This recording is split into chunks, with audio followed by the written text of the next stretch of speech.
1947 ਤੋਂ ਬਾਅਦ ਪਹਿਲੀ ਵਾਰੀ ਹਮਲਾ 1984 ਵਿੱਚ ਨਹੀਂ ਹੋਇਆ, ਇਦੋਂ ਪਹਿਲਾਂ ਵੀ ਹੋਇਆ ਸੀਗਾ। ਉਹਦੇ ਬਾਬਤ ਗੱਲਬਾਤ ਕਰਾਂਗੇ। ਇਹ ਜਿਹੜੀ ਭਾਰਤੀ ਸਟੇਟ ਆ ਅਸਲ ਦੇ ਵਿੱਚ ਮੈਂ ਇਹ ਬਾਰ-ਬਾਰ ਕਹਿਣਾ ਵੀ ਇਹ ਇੱਕ ਹਿੰਦੂ ਸਟੇਟ ਆ ਜਿਹਦੇ ਵਿੱਚ ਸੈਕੂਲਰਿਜ਼ਮ ਦਾ ਉਹਨਾਂ ਨੇ ਪਰਦਾ ਪਾਇਆ ਹੋਇਆ, ਧਰਮ ਨਿਰਪੱਖਤਾ ਦਾ ਇੱਕ ਉਹਦੇ ਤੇ ਪਰਦਾ ਪਾਤਾ ਇਹਨਾਂ ਨੇ।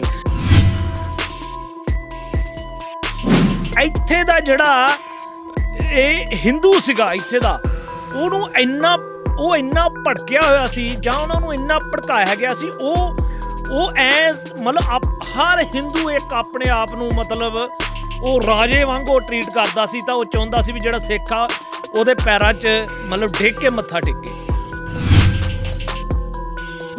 ਆਹ ਦਿਨ ਜਿਹੜੇ 1955 ਇਹਨੂੰ ਸਟੇਟ ਨੇ ਦੱਬ ਲਿਆ। ਤੁਸੀਂ ਯਕੀਨ ਮੰਨੋ 55 ਤੋਂ ਲੈ ਕੇ ਪਿਛਲੇ ਸਾਲ ਪਹਿਲੀ ਵਾਰ ਅਸੀਂ ਇਸ ਪ੍ਰੋਗਰਾਮ ਨੂੰ ਕੀਤਾ। ਇਹ ਤੋਂ ਪਹਿਲਾਂ ਤੱਕ ਪੰਥ ਦੇ ਅੰਦਰ ਇਹ ਗੱਲ ਹੀ ਨਹੀਂ ਹੋਣ ਦਿੱਤੀ ਵੀ 1955 ਵੀ ਦਰਬਾਰ ਸਾਹਿਬ ਤੇ ਅਟੈਕ ਹੋਇਆ।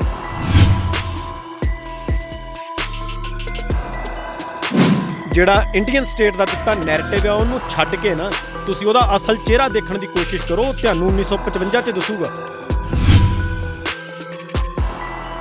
ਪੂਰੇ ਭਾਰਤ ਦੇ ਵਿੱਚ ਜਿਹੜੀਆਂ ਸਟੇਟਾਂ ਬਣਦੀਆਂ ਉਹਨਾਂ ਨੂੰ ਇੱਕ ਵੀ ਬੰਦੇ ਦੀ ਇੱਕ ਦਿਨ ਦੀ ਜੇਲ੍ਹ ਨਹੀਂ ਕੱਟਣੀ ਪੈਂਦੀ ਸਟੇਟ ਬਣਨ ਦੇ ਲਈ। ਜਿਨ੍ਹਾਂ ਨੇ ਸਿਰ ਦਿੱਤੇ, ਜਿਨ੍ਹਾਂ ਦੇ ਕਤਲੇਆਮ ਹੋਏ, ਉਹਨਾਂ ਨੂੰ ਆਪ ਦੀ ਸਟੇਟ ਦੇ ਲਈ ਵੀ ਲੜਨਾ ਪਿਆ, ਉਹਦੇ ਲਈ ਵੀ ਗੱਲ ਕਰਨੀ ਪਈ। ਐਡਾ ਵੱਡਾ ਤਸ਼ੱਦਦ ਸਿੱਖਾਂ ਦੇ ਨਾਲ। ਸਾਡੇ ਪ੍ਰੋਗਰਾਮਾਂ ਦੇ ਵਿੱਚ ਕਈ ਸੱਜਣ ਥੱਲੇ ਕਮੈਂਟ ਵੀ ਕਰਦੇ ਹੈਗੇ, ਸਿਰ ਦੇ ਉੱਪਰ ਬੜੀ ਸੋਹਣੀ ਪੱਗ ਬੰਨੀ ਹੁੰਦੀ ਆ, ਵੇਖਣ ਨੂੰ ਵਧੀਆ ਗੁਰਸਿੱਖ ਲੱਗਦੇ ਹੁੰਦੇ ਆ, ਪਰ ਉਹ ਥੱਲੇ ਨਾ ਐਦਾਂ ਅੰਗੂਠੇ ਥੱਲੇ ਨੂੰ ਕਰਦੇ ਆ। ਵਿੱਚ ਵੀ ਕਈ ਵਾਰ ਕਹਿੰਦੇ ਹੈਗੇ ਕਿ ਇਹ ਪਾਕਿਸਤਾਨੀ ਚੈਨਲ ਹੈ।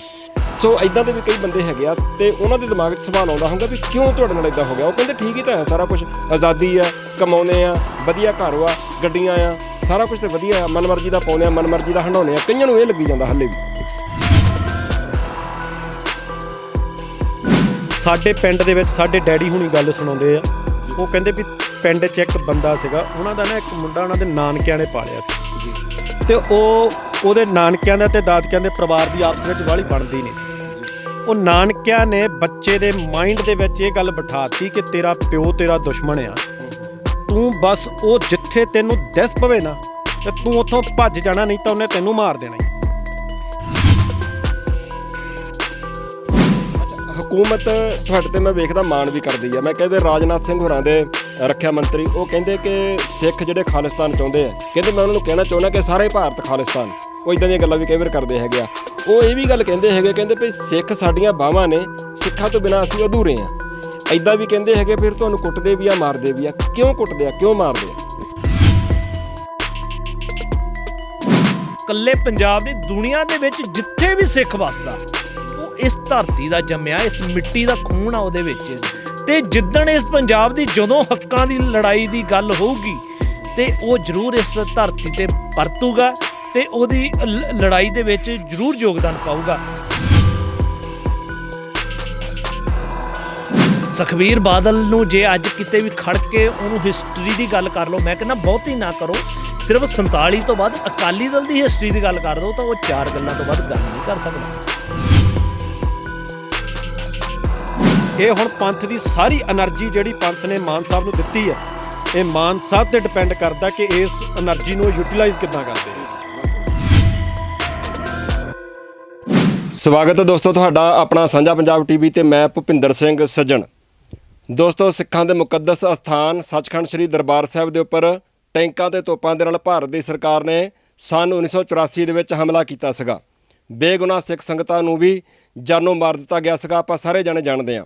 ਸੰਤ ਜਰਨੈਲ ਸਿੰਘ ਖਾਲਸਾ ਭਿੰਡਰਾਂ ਵਾਲੇ ਉਹਨਾਂ ਦੀ ਅਗਵਾਈ ਦੇ ਵਿੱਚ ਸਿੱਖ ਜੁਝਾਰੂਆਂ ਨੇ ਉਸ ਵੇਲੇ ਦੀ ਹਕੂਮਤ ਦੇ ਨਾਲ, ਫੌਜ ਦੇ ਨਾਲ ਡਟ ਕੇ ਟਾਕਰਾ ਕੀਤਾ। ਉਹਨਾਂ ਨੇ ਸ਼ਹਾਦਤਾਂ ਦੇ ਜਾਮ ਪੀ ਲਏ, ਪਰ ਸਮੇਂ ਦੀ ਹਕੂਮਤ ਮੂਹਰੇ ਉਹਨਾਂ ਨੇ ਗੋਡੇ ਨਹੀਂ ਟੇਕੇ। ਆਪਾਂ ਬਾਰ-ਬਾਰ ਇਹ ਗੱਲ ਕਰਦੇ ਹਾਂ ਕਿ ਪੰਜਾਬ ਅਤੇ ਖਾਲਸਾ ਪੰਥ ਦੀਆਂ ਹੱਕੀ ਮੰਗਾਂ ਨੂੰ ਲੈ ਕੇ ਉਹ ਸੰਘਰਸ਼ ਕੀਤਾ ਗਿਆ ਸੀਗਾ। ਬਹੁਤ ਜ਼ਿਆਦਾ ਚਰਚਾ ਹੁੰਦੀ ਹੈ ਜੋ 1984 ਵਿੱਚ ਸ਼੍ਰੀ ਅਕਾਲ ਤਖਤ ਸਾਹਿਬ ਦੇ ਉੱਪਰ ਹਮਲਾ ਕੀਤਾ ਗਿਆ ਸੀਗਾ। ਪਰ ਕੀ ਤੁਹਾਡੇ ਵਿੱਚੋਂ ਬਹੁਤਿਆਂ ਨੂੰ ਪਤਾ ਇਸ ਗੱਲ ਦਾ ਕਿ ਇਹ ਜਿਹੜਾ ਦਰਬਾਰ ਸਾਹਿਬ ਦੇ ਉੱਪਰ ਹਮਲਾ ਪਹਿਲੀ ਵਾਰ ਨਹੀਂ ਸੀ ਹੋਇਆ, ਇਦੋਂ ਪਹਿਲਾਂ ਵੀ ਹੋਇਆ। ਸ਼ਾਇਦ ਤੁਹਾਡਾ ਬਹੁਤਿਆਂ ਦਾ ਧਿਆਨ ਚਲ ਗਿਆ ਹੋਊਗਾ 18ਵੀਂ ਸਦੀ ਦੇ ਵਿੱਚ। 18ਵੀਂ ਸਦੀ ਵਿੱਚ ਵੀ ਉੱਥੇ ਹਮਲੇ ਹੁੰਦੇ ਰਹੇ, ਪਰ ਆਜ਼ਾਦ ਭਾਰਤ ਦੇ ਵਿੱਚ ਅਖੌਤੀ ਆਜ਼ਾਦ ਭਾਰਤ ਕਹਿ ਲਓ ਚਾਹੇ ਜੋ ਮਰਜ਼ੀ ਕਹਿ ਲਓ, 1947 ਤੋਂ ਬਾਅਦ ਪਹਿਲੀ ਵਾਰੀ ਹਮਲਾ 1984 ਵਿੱਚ ਨਹੀਂ ਹੋਇਆ, ਇਦੋਂ ਪਹਿਲਾਂ ਵੀ ਹੋਇਆ ਸੀਗਾ। ਉਹਦੇ ਬਾਬਤ ਗੱਲਬਾਤ ਕਰਾਂਗੇ। ਔਰ ਅੱਜ ਸਿੱਖ ਸਿਆਸਤ ਕਿੱਥੇ ਖੜੀ ਹੈਗੀ ਆ ਉਹਦੇ ਬਾਬਤ ਗੱਲਬਾਤ ਕਰਾਂਗੇ।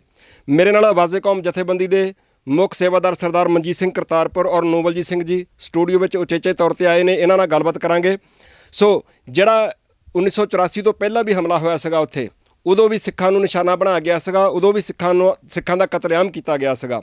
ਕਦੋਂ ਹੋਇਆ ਸੀਗਾ, ਵਜ੍ਹਾ ਕੀ ਬਣੀ ਸੀਗੀ, ਸਾਰਾ ਕੁਝ ਵਿਚਾਰਾਂਗੇ। ਮਨਜੀਤ ਸਿੰਘ ਕਰਤਾਰਪੁਰ ਤੇ ਵਾਹਿ ਖਾਲਸਾ ਵਾਹਿਗੁਰੂ ਜੀ ਕੀ ਫਤਿਹ ਜੀ। ਵਾਹਿਗੁਰੂ ਜੀ ਕਾ ਖਾਲਸਾ ਵਾਹਿਗੁਰੂ ਜੀ ਕੀ ਫਤਿਹ। ਨੋਬਲਜੀਤ ਸਿੰਘ ਜੀ, ਤੁਸੀਂ ਪਿਛਲੇ ਸਾਲ ਵੀ ਯਾਦ ਮਨਾਈ ਸੀਗੀ, ਤੇ ਮੈਂ ਚਾਹੁੰਦਾ ਕਿ ਸਾਡੇ ਦਰਸ਼ਕਾਂ ਨੂੰ ਜ਼ਰੂਰ ਦੱਸੋ, ਕਈਆਂ ਨੂੰ ਸ਼ਾਇਦ ਪਤਾ ਹੀ ਨਹੀਂ ਹੋਊਗਾ ਕਿ 1984 ਤੋਂ ਪਹਿਲਾਂ ਵੀ ਹਮਲਾ ਹੋਇਆ ਸੀ। ਕਦੋਂ ਹੋਇਆ ਸੀ ਇਹ ਹਮਲਾ ਤੇ ਵਜ੍ਹਾ ਕੀ ਬਣੀ ਸੀ ਉਦੋਂ? ਦੇਖੋ, ਇਹ ਜਿਹੜਾ ਹਮਲਾ ਸੀਗਾ 1955 ਦੇ ਵਿੱਚ ਜਿਹੜਾ ਇਹ ਹੋਇਆ, ਤੁਸੀਂ ਦੇਖੋ ਵੀ 1947 ਦੇ ਵਿੱਚ ਇਹ ਅਖੌਤੀ ਆਜ਼ਾਦੀ ਆਂਦੀ ਆ, ਤੇ 1950 ਦੇ ਵਿੱਚ ਜਿਹੜਾ ਆ ਸੰਵਿਧਾਨ ਲਾਗੂ ਹੁੰਦਾ। ਜੇ ਪੂਰਾ ਲਾਓ ਤਾਂ ਸੰਵਿਧਾਨ ਤੋਂ ਬਾਅਦ 5 ਸਾਲ ਲਾ ਲਓ, ਤੇ ਆਜ਼ਾਦੀ ਜਦੋਂ ਬਾਅਦ ਤੁਸੀਂ 8 ਸਾਲ ਲਾ ਲਓ। ਮਾਹਿਜ 8 ਸਾਲ ਬਾਅਦ ਹੀ ਜਿਹੜਾ ਦਰਬਾਰ ਸਾਹਿਬ ਦੇ ਉੱਤੇ ਪੁਲਿਸ ਦਾ ਚੜ੍ਹ ਕੇ ਆ ਜਾਣਾ ਹਜ਼ਾਰਾਂ ਦਾ, ਤੇ ਉੱਥੇ ਉਹਨਾਂ ਨੇ ਹਰ ਉਹ ਤਸ਼ੱਦਦ ਕੀਤਾ ਜਿਹੜਾ ਬੇਗਾਨੇ ਜਾਂ ਇੱਕ ਦੁਸ਼ਮਣ ਦੇ ਨਾਲ ਜਿਹੜਾ ਉਹ ਕੀਤਾ ਜਾਂਦਾ ਆ। ਤੇ ਜਿਹੜੀ ਮੈਂ ਇਹ ਗੱਲ ਸਮਝਦਾ, ਦੇਖੋ 47 ਤੋਂ ਪਹਿਲਾਂ ਸਿੱਖਾਂ ਨੇ ਬਹੁਤ ਵੱਡੀਆਂ ਕੁਰਬਾਨੀਆਂ ਕੀਤੀਆਂ। ਅੰਗਰੇਜ਼ਾਂ ਨੂੰ ਇੱਥੇ ਖਦੇੜਨ ਦੇ ਲਈ ਉਹਨਾਂ ਨੇ ਆਪਣੀਆਂ ਜਾਨਾਂ ਤੱਕ ਕੁਰਬਾਨ ਕੀਤੀਆਂ। ਇਹ ਗੱਲਾਂ ਆਮ ਹੁੰਦੀਆਂ ਵੀ ਅਸੀਂ 85% 90% ਜਿਹੀਆਂ ਸਿੱਖਾਂ ਨੇ ਕੁਰਬਾਨੀਆਂ ਕੀਤੀਆਂ। ਹੁਣ ਇਹ ਜਿਹੜੀ ਭਾਰਤੀ ਸਟੇਟ ਆ, ਅਸਲ ਦੇ ਵਿੱਚ ਮੈਂ ਇਹ ਬਾਰ-ਬਾਰ ਕਹਿਣਾ ਵੀ ਇਹ ਇੱਕ ਹਿੰਦੂ ਸਟੇਟ ਆ, ਜਿਹਦੇ ਵਿੱਚ ਸੈਕੂਲਰਿਜ਼ਮ ਦਾ ਉਹਨਾਂ ਨੇ ਪਰਦਾ ਪਾਇਆ ਹੋਇਆ, ਧਰਮ ਨਿਰਪੱਖਤਾ ਦਾ ਇੱਕ ਉਹਦੇ 'ਤੇ ਪਰਦਾ ਪਾਤਾ ਇਹਨਾਂ ਨੇ। ਤੇ ਸਿੱਖਾਂ ਨੇ ਉਹਨਾਂ ਦੇ ਆਈਡੀਆ ਦੇ ਵਿੱਚ ਵਿਸ਼ਵਾਸ ਜਤਾਇਆ। ਵਿਸ਼ਵਾਸ ਜਤਾਉਣ ਤੋਂ ਬਾਅਦ ਉਹਨਾਂ ਨੇ ਮਤਲਬ ਇਹ ਗੱਲ ਕਹੀ ਵੀ ਤੁਹਾਨੂੰ ਸਿੱਖਾਂ ਨੂੰ ਕਿਤੇ ਨਾ ਕਿਤੇ ਜਿਹੜੀ ਆਪਣੀ ਇਹ ਰਹਿਣ ਦਾ ਇਹ ਗੱਲ ਸੀ ਵੀ ਅਸੀਂ ਕਿਸੇ ਨਾ ਕਿਸੇ ਖਿੱਤੇ ਤੋਂ ਅਸੀਂ ਆਜ਼ਾਦੀ ਮਾਣੀ ਹੈ, ਵੀ ਮਤਲਬ ਅਸੀਂ ਇੱਕ ਕੌਮ ਆ, ਸਾਡੇ ਸਿਧਾਂਤ ਆ, ਅਸੀਂ ਉਹਨਾਂ ਦੇ ਅਨੁਸਾਰ ਜਿਹੜਾ ਆਪਣਾ ਸਾਰੀ ਜ਼ਿੰਦਗੀ ਤੇ ਸਾਡਾ ਭਵਿੱਖ ਉਹਦੇ ਅਨੁਸਾਰ ਹੋਵੇ। ਤੇ ਜੇ ਕਿਸੇ ਜਗ੍ਹਾ ਦੀ ਉਹਨਾਂ ਤੋਂ ਵਾਗਡੋਰ ਹੁੰਦੀ ਤੇ ਤਾਂ ਹੀ ਉਹ ਇਹ ਚੀਜ਼ਾਂ ਦਾ ਆਨੰਦ ਮਾਣ ਸਕਦੇ ਸੀਗੇ। ਤੇ ਉਦੋਂ ਦੀ ਜਿਹੜੀ ਹਿੰਦੂ ਲੀਡਰਸ਼ਿਪ ਸੀਗੀ, ਉਹਨਾਂ ਨੇ ਇਹ ਗੱਲ ਦਾ ਵਿਸ਼ਵਾਸ ਜਤਾਇਆ ਵੀ ਤੁਹਾਨੂੰ ਇੱਕ ਇੱਦਾਂ ਦਾ ਖਿੱਤਾ ਦੇਵਾਂਗੇ ਜਿੱਥੇ ਤੁਸੀਂ ਇੱਕ ਮਤਲਬ ਆਪਣੇ ਅਨੁਸਾਰ ਜਿਹੜਾ ਆ ਤੁਸੀਂ ਰਹਿ ਸਕੋਗੇ, ਪੋਲੀਟੀਕਲ ਫੈਸਲੇ ਲੈ ਸਕੋਗੇ। ਉਹਨਾਂ ਨੇ ਇੱਥੇ ਗੱਲ ਕਹੀ ਵੀ ਇਹ ਮਤਲਬ ਇੰਡੀਆ ਦੇ ਵਿੱਚ ਕੋਈ ਐਸਾ ਕਾਨੂੰਨ ਨਹੀਂ ਪਾਸ ਹੋ ਸਕੂਗਾ ਜਿਹਦੇ ਤੇ ਸਿੱਖਾਂ ਦੀ ਸਹਿਮਤੀ ਨਾ ਹੋਵੇ। ਤੇ ਸਾਰਾ ਸੰਵਿਧਾਨ ਹੀ ਪਾਸ ਹੋ ਗਿਆ, ਸਿੱਖਾਂ ਨੇ ਸਾਈਨ ਨਹੀਂ ਕੀਤੇ, ਉਹ ਸਹਿਮਤੀ ਨਹੀਂ ਸੀ ਸਿੱਖਾਂ ਦੀ ਉਹਦੇ ਉੱਤੇ। 47 ਤੋਂ ਬਾਅਦ ਹਿੰਦੂ ਲੀਡਰਸ਼ਿਪ ਦਾ ਸਿੱਖਾਂ ਦੇ ਪ੍ਰਤੀ ਜਿਹੜਾ ਉਹਨਾਂ ਦੇ ਅੰਦਰ ਕੋਡ ਪਿਆ ਹੋਇਆ ਸੀ, ਉਹ ਬਿਲਕੁਲ ਬਾਹਰ ਨਿਕਲ ਕੇ ਆ ਗਿਆ ਜਦੋਂ ਉਹਨਾਂ ਨੇ ਆਜ਼ਾਦੀ ਦੇ ਵਿੱਚੋਂ ਇੱਕ ਤਿਲ ਵੀ ਸਾਨੂੰ ਉਹਨਾਂ ਨੇ ਨਹੀਂ ਦੇਣਾ ਚਾਹਿਆ। ਤੇ ਉਲਟਾ ਉਹਨਾਂ ਨੇ ਮਤਲਬ ਸਾਨੂੰ ਜਰਮ ਪੇਸ਼ਾ ਕੌਮ ਕਹਿ ਕੇ ਉਹਨਾਂ ਨੇ ਇਹ ਗੱਲ ਅਨਾਉਂਸ ਕਰਤੀ ਵੀ ਇਹਨਾਂ ਨਾਲ ਅਸੀਂ ਬਿਹੇਵ ਕਿੱਦਾਂ ਕਰਨਾ। ਤੇ ਉਹ ਮਤਲਬ ਦੇਖੋ ਤੁਸੀਂ ਵੀ ਇੱਕ ਪਾਸੇ 1947 ਆ, ਉਸ ਤੋਂ ਬਾਅਦ ਤੁਸੀਂ ਅਗਲੇ 8-10 ਸਾਲ ਲਾ ਲਓ ਵੀ ਮਤਲਬ ਜਿਹੜਾ ਇੱਕ ਪਾਸੇ ਅਸੀਂ ਅੰਗਰੇਜ਼ਾਂ ਨਾਲ ਹਲੇ ਸੰਘਰਸ਼ ਕਰਕੇ ਆਏ ਸੀਗੇ, ਸਿੱਖਾਂ ਦਾ ਤਾਂ ਹਲੇ ਮਤਲਬ ਚਾਅ ਵੀ ਨਹੀਂ ਲੱਥਾ ਸੀਗੇ ਵੀ ਇੰਨੀਆਂ ਕੁਰਬਾਨੀਆਂ ਕਰਕੇ ਅਸੀਂ ਇੱਕ ਮੁਲਕ ਆਜ਼ਾਦ ਕਰਾ ਕੇ। ਤੇ ਜੇ ਤੁਸੀਂ ਦੇਖੋ ਵੀ 47 ਦੇ ਵਿੱਚ ਸਭ ਤੋਂ ਵੱਡੀ ਜੇ ਕਤਲੋ ਗਾਰਤ, ਜੇ ਲੁੱਟ, ਜੇ ਆਪਣਾ ਗਵਾਇਆ ਤੇ ਸਿੱਖਾਂ ਨੇ ਗਵਾਇਆ। ਅਸੀਂ ਵਗਦੇ ਖੂਹ, ਲਹਿਰਾਉਂਦੀਆਂ ਫਸਲਾਂ, ਘਰ, ਧੀਆਂ, ਪਤਾ ਨਹੀਂ ਅਸੀਂ ਕਿੰਨਾ ਕੁਝ ਗਵਾ ਕੇ ਇਸ ਧਰਤੀ ਤੇ ਆਏ ਸੀਗੇ ਵੀ ਇੱਕ ਆਸ ਦੇ ਨਾਲ ਵੀ ਇੱਥੇ ਮਤਲਬ ਇਸ ਮੁਲਕ ਦੇ ਵਿੱਚ ਸਾਡੀ ਬਰਾਬਰਤਾ ਹੋਊਗੀ। ਪਰ ਜਦੋਂ ਸਾਰੇ ਦੇਸ਼ ਦੇ ਵਿੱਚ ਜਿਹੜੀ ਸੂਬਿਆਂ ਦੀ ਵੰਡ ਹੋਈ ਲੈਂਗੁਏਜ ਦੇ ਆਧਾਰ ਦੇ ਉੱਤੇ, ਤੇ ਜਦੋਂ ਪੰਜਾਬ ਦੀ ਵਾਰੀ ਆਈ ਤੇ ਉੱਥੇ ਇੱਕ ਝਗੜਾ ਖੜਾ ਕਰ ਦਿੱਤਾ ਇਹਨਾਂ ਨੇ, 2 ਲੈਂਗੁਏਜ ਦਾ ਝਗੜਾ ਖੜਾ ਕਰਤਾ। ਅਸਲ ਦੇ ਵਿੱਚ ਉਹਦਾ ਦੀ ਮਨਸਾ ਇਹ ਸੀ ਵੀ ਸਿੱਖਾਂ ਨੂੰ ਕੋਈ ਅਸੀਂ ਜਿਹੜੀ ਇਹਨਾਂ ਦੀ ਮੰਗ ਨਹੀਂ ਮੰਨਣੀ, ਤੇ ਇਹਨਾਂ ਨੂੰ ਕੋਈ ਜਿਹੜੀ ਇਹਨਾਂ ਦੀ ਸੋਵਰੈਂਟੀ ਆ, ਅਸਲ 'ਚ ਉਹ ਹਿੰਦੂ ਦੀ ਸੋਵਰੈਂਟੀ ਸੀ, ਉਹਦੇ ਵਿੱਚੋਂ ਅਸੀਂ ਤਿਲ ਮਾਤਰ ਵੀ ਇਹਨਾਂ ਨੂੰ ਹਿੱਸਾ ਨਹੀਂ ਦੇਣਾ, ਪੋਲੀਟੀਕਲੀ ਵੀ ਨਹੀਂ ਦੇਣਾ, ਸਮਾਜਿਕ ਵੀ ਨਹੀਂ ਦੇਣਾ, ਕਿਸੇ ਤਰ੍ਹਾਂ ਦਾ ਕੋਈ ਹਿੱਸਾ ਨਹੀਂ ਦੇਣਾ। ਤੇ ਜਦੋਂ ਇਹ ਸਿੱਖਾਂ ਨੇ ਡਿਮਾਂਡ ਸ਼ੁਰੂ ਕੀਤੀ ਪੰਜਾਬੀ ਸੂਬੇ ਦੀ, ਤੇ ਕਿਉਂਕਿ ਇਹ ਸਾਡਾ ਰਾਈਟ ਸੀਗਾ, ਸਾਡਾ ਹੱਕ ਸੀਗਾ। ਜਦ ਬਾਕੀ ਸਾਰਾ ਕੁਝ ਹੋ ਰਿਹਾ ਸੀ ਤੇ ਵੇ ਸਾਡੇ ਨਾਲ ਵਿਤਕਰਾ ਕਿਉਂ? ਤੇ ਦੇਖੋ ਉਹ ਮਤਲਬ ਅੱਜ ਤੁਸੀਂ ਦੇਖਦੇ ਆ ਵੀ ਇਹ ਮਤਲਬ ਕੱਲ ਅਸੀਂ ਇੱਕ ਮੀਟਿੰਗ ਵਿੱਚ ਸੀ, ਨੌਜਵਾਨ ਕਹਿੰਦੇ ਵੀ ਖਾਲਿਸਤਾਨ ਜਿੰਦਾਬਾਦ ਕਹਿਣ ਦੇ ਉੱਤੇ ਇੱਦਾਂ ਝੱਲਣਾ ਪੈਂਦਾ ਵੀ ਪੁਲਿਸ ਫੜ ਲੈਂਦੀ। ਮੈਂ ਕਹਿੰਦਾ ਵੀ ਇੱਦਾਂ ਦੇ ਕੋਈ ਮਾਹੌਲ ਨਹੀਂ ਹੈਗੇ ਪੰਜਾਬ ਦੇ ਵਿੱਚ ਵੀ ਕੋਈ ਖਾਲਿਸਤਾਨ ਜਿੰਦਾਬਾਦ ਕਹਿਣ ਦੇ ਉੱਤੇ ਸਾਡੇ ਤੇ ਕੋਈ ਸਿੱਧੀ ਕਾਰਵਾਈ ਕਰੇ। ਨਹੀਂ, ਪਰ ਕਈ ਜਗ੍ਹਾ ਇਦਾਂ ਹੁੰਦਾ ਖਾਲਿਸਤਾਨ ਜ਼ਿੰਦਾਬਾਦ ਕਿਸੇ ਕੰਧ ਉੱਪਰ ਲਿਖਿਆ ਹੋਇਆ, ਫਿਰ ਉਹ ਦੇਖ ਲੈਂਦੇ ਕਿਹਨੇ ਲਿਖਿਆ ਹੈਗਾ, ਫਿਰ ਪਰਚਾ ਦਰਜ ਕਰਦੇ ਆ। ਹੁੰਦਾ ਵੀ ਹੈ ਇਦਾਂ ਵੈਸੇ? ਦੇਖੋ ਮੈਂ ਇਹ ਵੀ ਗੱਲ ਮੈਂ ਕਲੀਅਰ ਕਰ ਦਿੰਦਾ ਆ।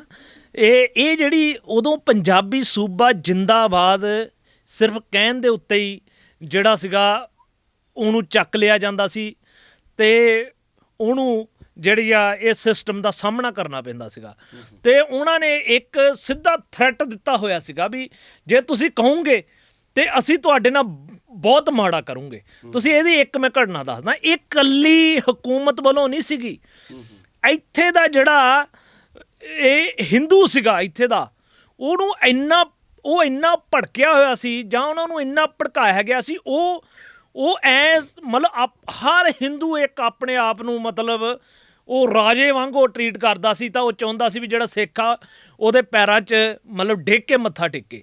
ਤੁਸੀਂ ਦੇਖੋ ਵੀ ਇਹ 1954 ਦੇ ਵਿੱਚ ਇਹ ਦਸੰਬਰ ਮਹੀਨੇ ਦੇ ਵਿੱਚ ਗੁਰੂ ਗੋਬਿੰਦ ਸਿੰਘ ਮਹਾਰਾਜ ਦਾ ਜਿਹੜਾ ਪ੍ਰਕਾਸ਼ ਪੁਰਬ ਮਨਾਇਆ ਜਾ ਰਿਹਾ ਸੀ ਵੀ ਪੰਜਾਬ ਦੇ ਵਿੱਚ, ਤੇ ਇਹ ਘਟਨਾ ਲੁਧਿਆਣੇ ਦੀ ਆ ਜਿੱਥੇ ਉਹ ਨਗਰ ਕੀਰਤਨ ਦੇ ਵਿੱਚ ਉਹਨਾਂ ਨੇ ਹਿੰਦੂਆਂ ਨੇ ਇਕੱਠੇ ਹੋ ਕੇ ਸਿੱਧੀ ਇਹ ਗੱਲ ਕਹੀ ਵੀ ਜੇ ਉੱਥੇ ਪੰਜਾਬੀ ਸੂਬਾ ਜਿੰਦਾਬਾਦ ਦਾ ਨਾਰਾ ਲੱਗਾ ਤੇ ਅਸੀਂ ਮਤਲਬ ਸਿੱਖਾਂ ਨੂੰ ਕੁੱਟਾਂਗੇ, ਅਸੀਂ ਸਿੱਖਾਂ ਨੂੰ ਮਾਰਾਂਗੇ, ਪੱਥਰਬਾਜ਼ੀ ਕਰਾਂਗੇ। ਤੇ ਦੇਖੋ ਉੱਥੇ ਨਾਰਾ ਲੱਗਾ ਜਾਂ ਨਹੀਂ ਲੱਗਾ ਗੱਲ ਇਹ ਨਹੀਂ ਹੈਗੀ, ਪਰ ਉਹ ਹਿੰਦੂ ਜਿਹੜਾ ਉਸ ਟਾਈਮ ਤੇ ਸੀ ਉਹਨੇ ਇਹ ਗੱਲ ਧਾਰੀ ਹੋਈ ਸੀ ਵੀ ਮੈਂ ਸਿੱਖ ਨੂੰ ਨਿਸ਼ਾਨਾ ਬਣਾਉਣਾ। ਤੇ ਉੱਥੇ ਬੜਾ ਵੱਡਾ ਉਹਨਾਂ ਨੇ ਦੰਗਾ ਕੀਤਾ, ਉਹਨਾਂ ਨੇ ਪੱਥਰਬਾਜ਼ੀ ਕੀਤੀ, ਉੱਥੇ ਬਹੁਤ ਸਾਰੀ ਕੁੱਟਮਾਰ ਹੋਈ ਤੇ ਉਲਟਾ ਪਰਚਾ ਵੀ ਸਾਡੇ ਸਿੱਖਾਂ ਦੇ ਦਰਜ ਹੋਇਆ। ਮੈਨੂੰ ਲੱਗਦਾ ਕਿ ਜਿੰਨੇ ਵੀ ਸੱਜਣ ਗੱਲਬਾਤ ਸੁਣ ਰਹੇ ਨੇ ਸ਼ਾਇਦ ਕਿਤੇ ਗੱਲ ਮਿਸ ਨਾ ਹੋ ਜਾਵੇ। ਪੰਜਾਬੀ ਸੂਬਾ ਜਿੰਦਾਬਾਦ ਕਹਿਣ ਤੇ ਸਰਕਾਰ ਨੇ ਪਾਬੰਦੀ ਲਾਈ ਹੋਈ ਸੀਗੀ। ਸਰਕਾਰ ਨੇ ਪਾਬੰਦੀ ਲਗਾਈ ਹੈ। ਇਹ ਜਿਹੜੀ ਪਾਬੰਦੀ ਲਗਾਈ ਹੈ ਨਾ, ਇਹ ਜਦੋਂ ਇਹ 1955 ਦੇ ਵਿੱਚ ਜਦੋਂ ਇਹ 4 ਜੁਲਾਈ ਤੋਂ ਇਹ ਪਹਿਲਾਂ ਪਾਬੰਦੀ ਲੱਗੀ ਆ, ਜਦੋਂ ਸਿੱਖਾਂ ਨੇ ਬਿਲਕੁਲ ਇੱਕ ਸਖਤ ਸਟੈਂਡ ਲੈ ਲਿਆ, ਜਦ ਕਿ ਉੱਦਾਂ ਜਿਹੜਾ ਸੀ ਨਾ ਉਹ ਹਿੰਦੂ ਵਿਰੋਧ ਕਰ ਰਿਹਾ ਸੀ ਇੱਥੇ ਦਾ। ਤੁਸੀਂ ਦੇਖੋ ਵੀ ਇੱਥੇ ਮਤਲਬ ਕਿੱਦਾਂ ਦਾ ਮਾਹੌਲ ਬਣਿਆ ਹੋਇਆ ਸੀਗਾ ਪੰਜਾਬ ਦੇ ਵਿੱਚ। ਇੱਕ ਪਾਸੇ ਤਾਂ ਅਸੀਂ ਪਹਿਲਾਂ ਹੀ ਸਾਰਾ ਕੁਝ ਗਵਾ ਕੇ ਆਏ ਸੀਗੇ, ਹੱਲੇ ਤਾਂ ਸਿਰ ਦੇ ਉੱਤੇ ਛੱਤ ਵੀ ਨਹੀਂ ਆਈ ਸੀਗੀ, ਤੇ ਉਲਟਾ ਮਤਲਬ ਜਿਹੜਾ ਇੱਥੇ ਪੰਜਾਬੀ ਸੂਬਾ ਸੂਬਾ ਨਹੀਂ ਸਾਨੂੰ ਦਿੱਤਾ ਗਿਆ। ਉਹਦੇ ਲਈ ਫਿਰ 1955 ਦੇ ਵਿੱਚ 4 ਜੁਲਾਈ ਵਾਲੀ ਜਿਹੜੀ ਘਟਨਾ ਆ, ਇਹਨੂੰ ਅਸੀਂ ਬਾਰ-ਬਾਰ ਇਸ ਕਰਕੇ ਦੁਹਰਾ ਰਹੇ ਹਾਂ। ਪਿਛਲੇ ਸਾਲ ਵੀ ਇਹ ਪ੍ਰੋਗਰਾਮ ਕੀਤਾ ਵੀ ਸਾਨੂੰ ਆਪਣੀ ਜਿਹੜੀ ਕੌਮ ਦੀ ਵਿਰੋਧੀ ਧਿਰਾ ਉਹਦੀ ਕਲੈਰਿਟੀ ਹੋਣੀ ਜ਼ਰੂਰੀ ਆ। ਜਿਹੜੇ ਇਹ ਲੋਕ ਅੱਜ ਤੁਸੀਂ ਬਹੁਤ ਸਾਰੇ ਲੋਕ ਇਹ ਗੱਲਾਂ ਕਹਿੰਦੇ ਸੁਣੇ ਆ ਵੀ ਉਦਣ ਜੂਨ 84 ਕਿਉਂ ਵਾਪਰਿਆ, ਕਿਉਂ ਜੀ ਸੰਤ ਜਰਨੈਲ ਸਿੰਘ ਭਿੰਡਰਾਂ ਵਾਲੇ ਉੱਥੇ ਸੀਗੇ, ਇਦਾਂ ਕਹਿੰਦੇ ਸਾਥੀ ਉੱਥੇ ਸੀਗੇ। ਤੇ ਮੈਂ ਇਹ ਗੱਲ ਕਹਿੰਦਾ 1955 ਦੇ ਵਿੱਚ ਤਾਂ ਉੱਥੇ ਕੋਈ ਸੰਤ ਭਿੰਡਰਾਂ ਵਾਲੇ ਨਹੀਂ ਸੀ। ਸਾਰੇ ਹਥਿਆਰ ਜਿਹੜੇ ਸੀਗੇ, ਜਿਹੜੇ ਈਵਨ ਕਿ ਜਿਹੜੀ ਸ਼੍ਰੋਮਣੀ ਕਮੇਟੀ ਕੋਲ 24 ਲਾਇਸੈਂਸੀ ਅਸਲਾ ਸੀਗਾ, ਹਥਿਆਰ ਸੀਗੇ, ਉਹ ਪੁਲਿਸ ਨੇ ਲੈ ਲਏ ਉਹਨਾਂ ਤੋਂ। ਤੇ ਸਾਰੇ ਸਿੱਖਾਂ ਕੋਲ ਜਿਨ੍ਹਾਂ ਕੋ ਅਕਾਲੀ ਦਲ ਦੇ ਜਿਹੜੇ ਲੀਡਰਾਂ ਕੋਲ ਜਿਨ੍ਹਾਂ ਕੋ ਹਥਿਆਰ ਸੀ ਉਹ ਇਹਨਾਂ ਨੇ ਉਹਨਾਂ ਤੋਂ ਲੈ ਲਏ ਤੇ ਨਿਹੱਥੇ ਕਰ ਲਏ।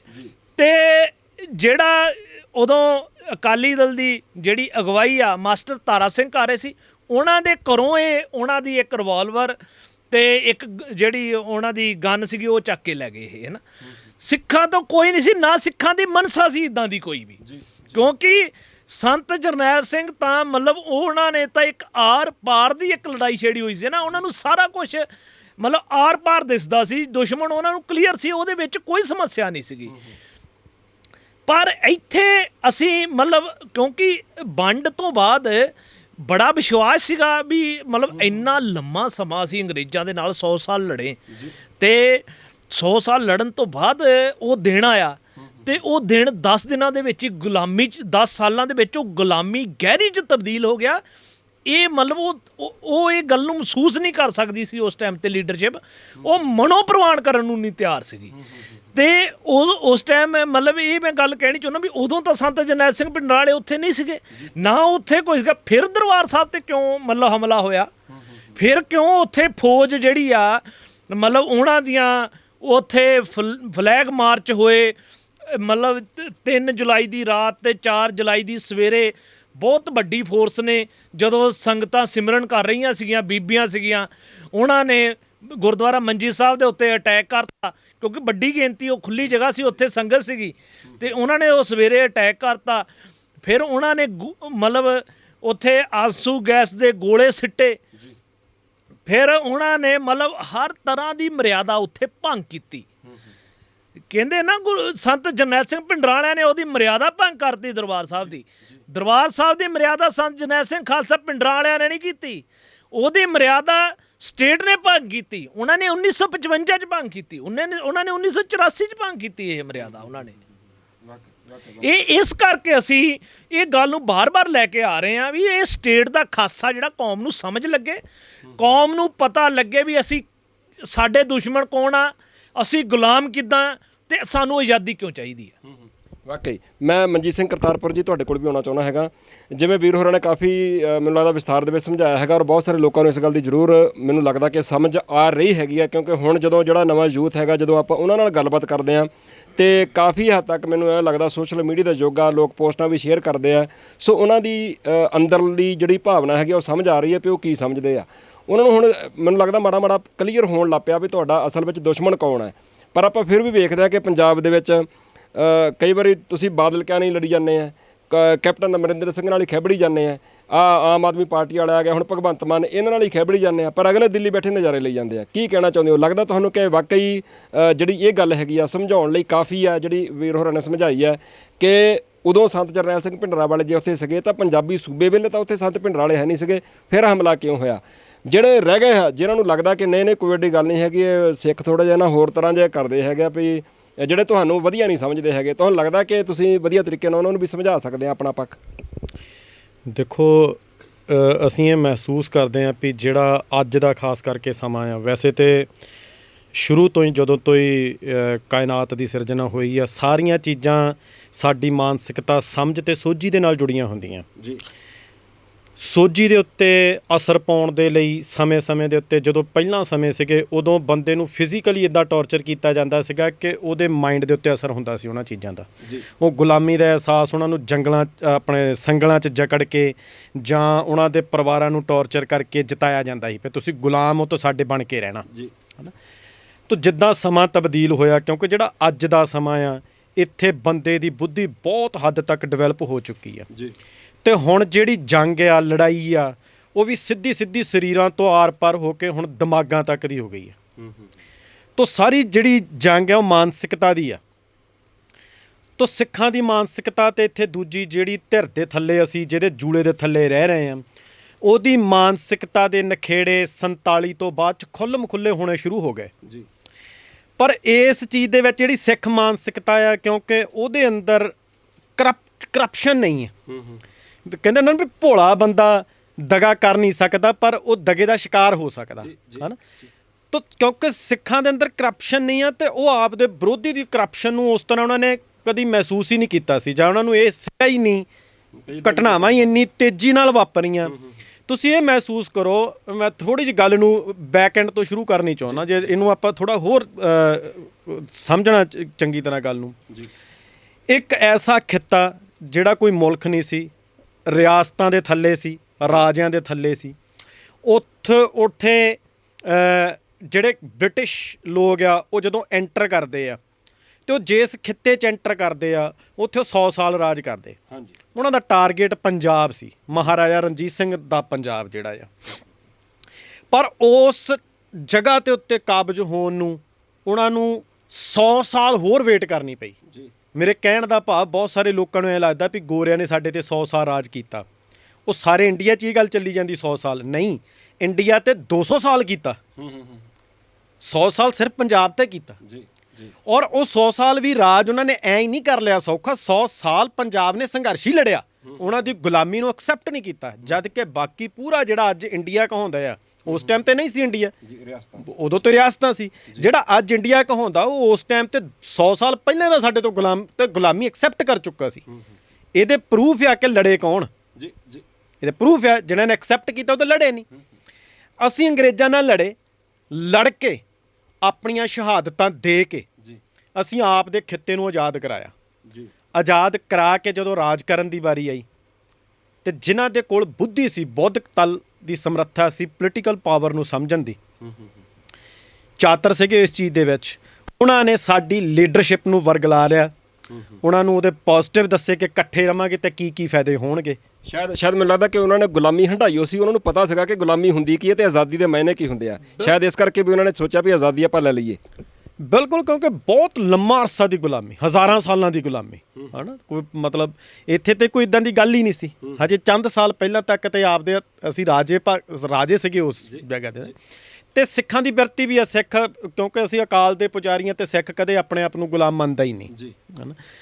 ਸਿਸਟਮ ਜਿਹੜਾ ਹੈਗਾ ਆ ਜਿੱਦਾਂ ਉਹ ਚੱਲਿਆ, ਜਿਸ ਤਰੀਕੇ ਦੇ ਨਾਲ ਸਾਡੀ ਲੀਡਰਸ਼ਿਪ ਨੂੰ ਵਰਗਲਾ ਕੇ ਉਹਨਾਂ ਨੇ ਆਪਣੇ ਹੱਥਾਂ 'ਚ ਲਿਆ।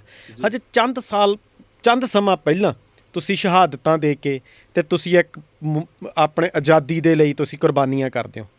ਉਹ ਜਦੋਂ ਆਜ਼ਾਦੀ ਮਿਲਦੀ ਆ ਫਿਰ ਤੁਹਾਨੂੰ ਸੁਪਨਾ ਵੀ ਨਹੀਂ ਵੀ ਤੁਹਾਡੇ ਨਾਲ ਐਡੀ ਵੱਡੀ ਕਤਲੋਗਾਰਤ ਹੋਣ ਜਾ ਰਹੀ ਆ, ਔਰ ਕੌਮ ਨੂੰ ਪਤਾ ਤੱਕ ਵੀ ਨਹੀਂ ਸੀ।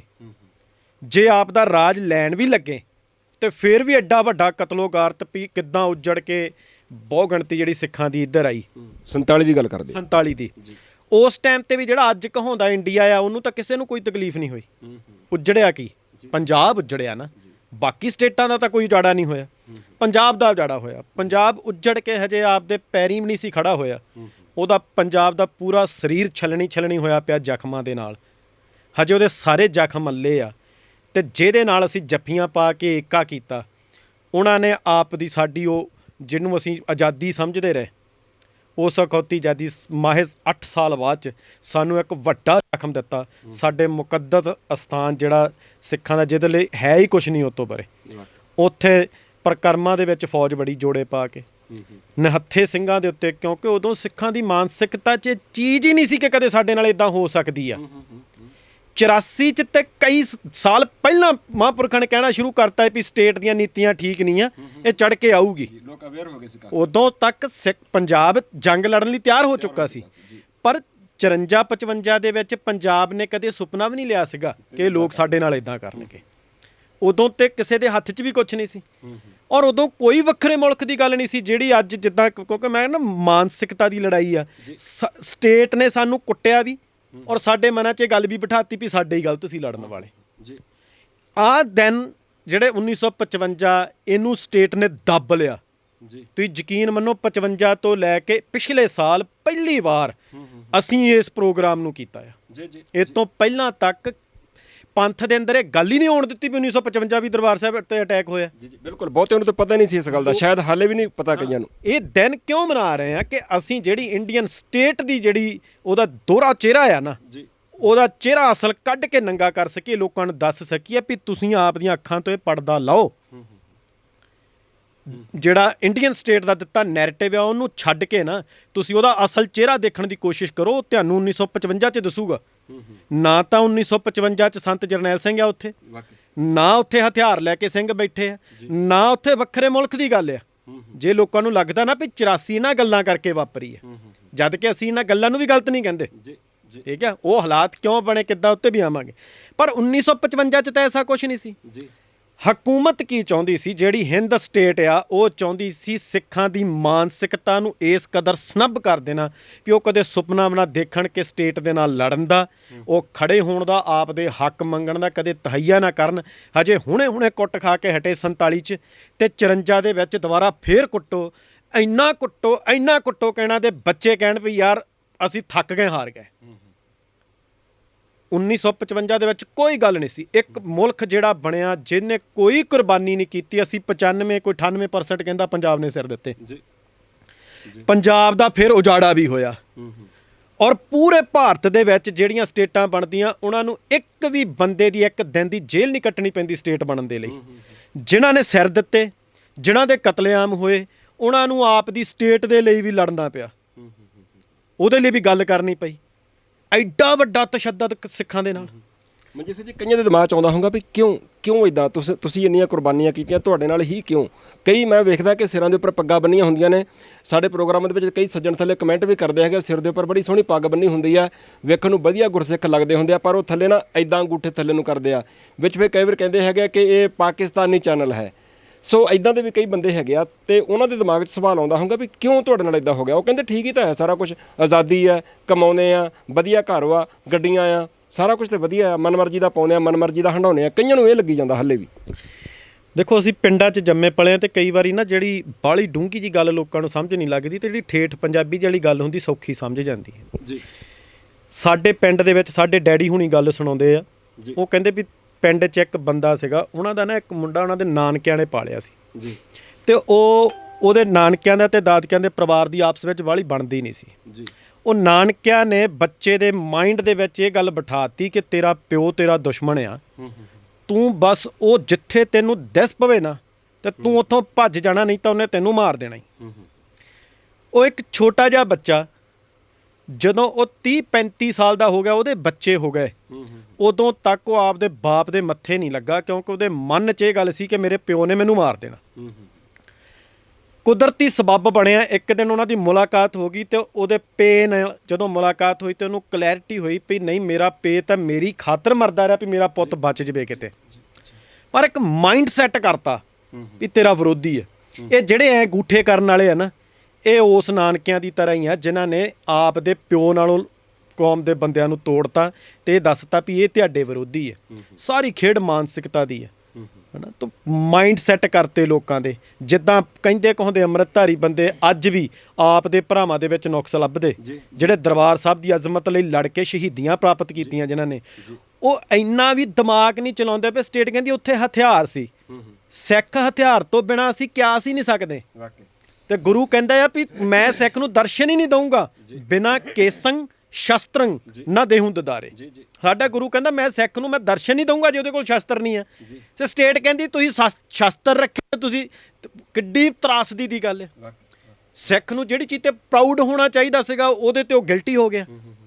ਇਹਨੂੰ ਕਹਿੰਦੇ ਮਾਈਂਡ ਸੈੱਟ ਨੂੰ ਜਿਹੜਾ ਤੁਸੀਂ ਸੈੱਟ ਕਰਦੀ ਸਟੇਟ ਜਿਹੜੀ ਹੈ।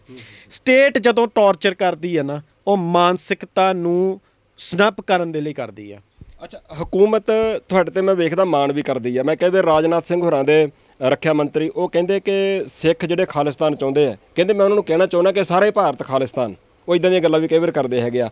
ਉਹ ਇਹ ਵੀ ਗੱਲ ਕਹਿੰਦੇ ਹੈਗੇ, ਕਹਿੰਦੇ ਭਈ ਸਿੱਖ ਸਾਡੀਆਂ ਬਾਹਾਂ ਨੇ, ਸਿੱਖਾਂ ਤੋਂ ਬਿਨਾਂ ਅਸੀਂ ਅਧੂਰੇ ਆ।